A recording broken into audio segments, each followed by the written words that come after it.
Hey everyone, just to recap, in the first part of this two-part tutorial, I demonstrated how I made my basket design using the program called CorelDRAW. And in this part, we're going to head over to the Fuse Makerspace to cut out our design using the Epilogue laser cutters. Then we're going to paint it and assemble it. So, let's head over to the Fuse Makerspace.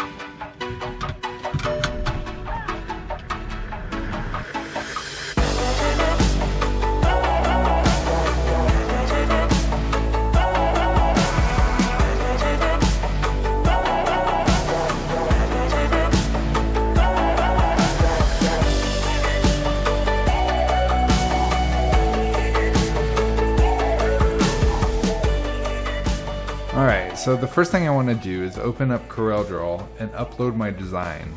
Then I'm going to go up to File and select Print. In the Print window, you'll notice it's already conveniently set up to print to the Epilogue laser. So all I have to do is define the preferences. Under the Laser Dashboard Printer Preferences, you can set the power, speed, and frequency of the laser based on the material you are cutting or engraving onto. So what if you're not sure where to adjust the settings to? Luckily, the Fuse Makerspace provides a cheat sheet that illustrates the recommended settings for each material.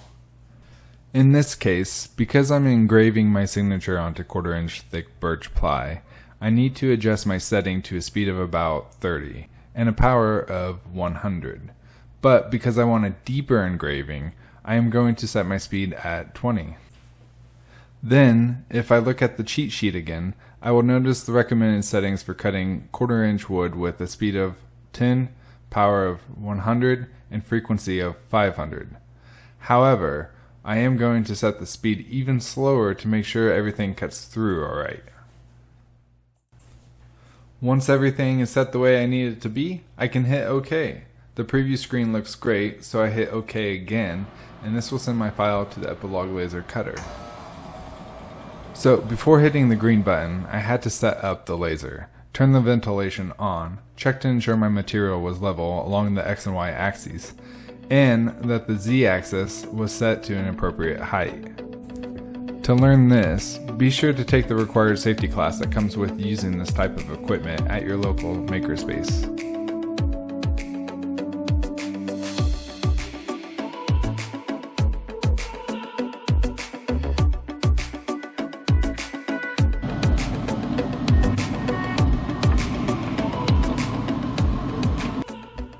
After my pieces were finished cutting, I headed home to sand the edges. This took quite a bit of time, so I am glad Jaxon was around to keep me motivated.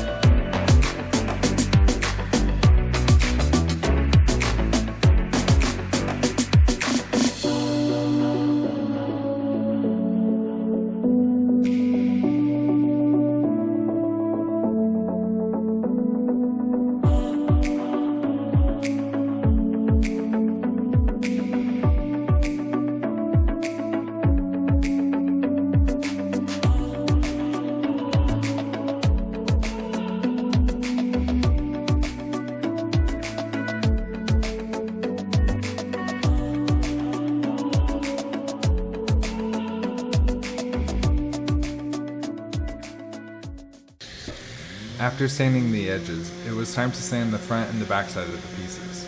This was a good time to also repair some of the pieces where the veneer chipped away.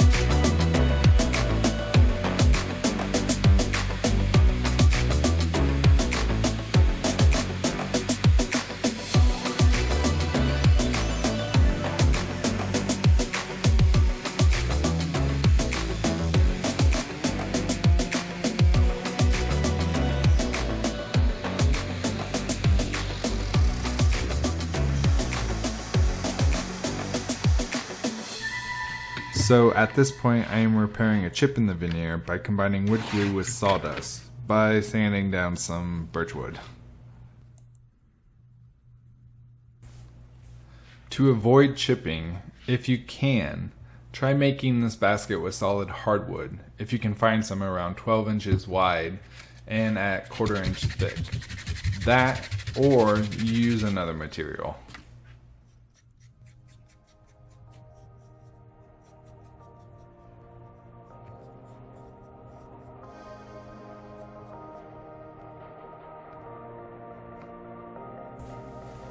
After everything is sanded and you find that you like the darker edges, you could just put a protective sealant on your pieces and start assembling.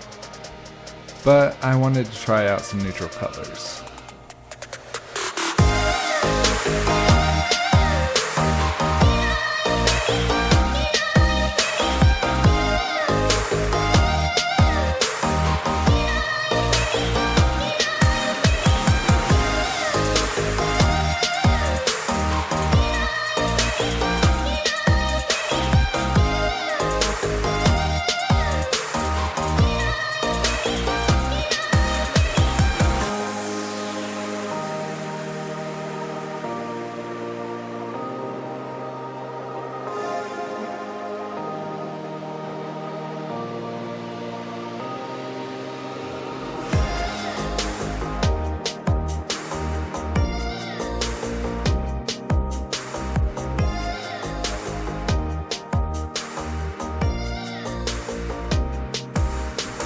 After all the paint was dry, it was finally time to assemble. In retrospect, I probably should have used more transparent glue, but I do like the viscosity and strength of liquid nails. Not to mention the price for this tube is under $3.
So now that the glue has dried, I'm going to go through around the seams and just kind of pick some of that glue away. I have this old ceramic pick and I'm just going to kind of clean it up a little bit, so pretty easy.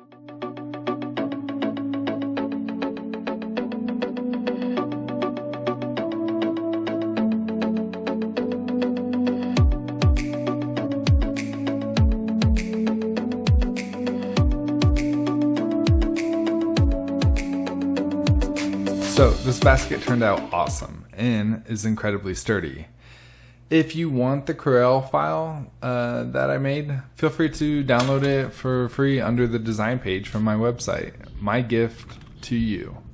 Also, let me know what you think of the basket in the comments below, and as always, thank you for watching.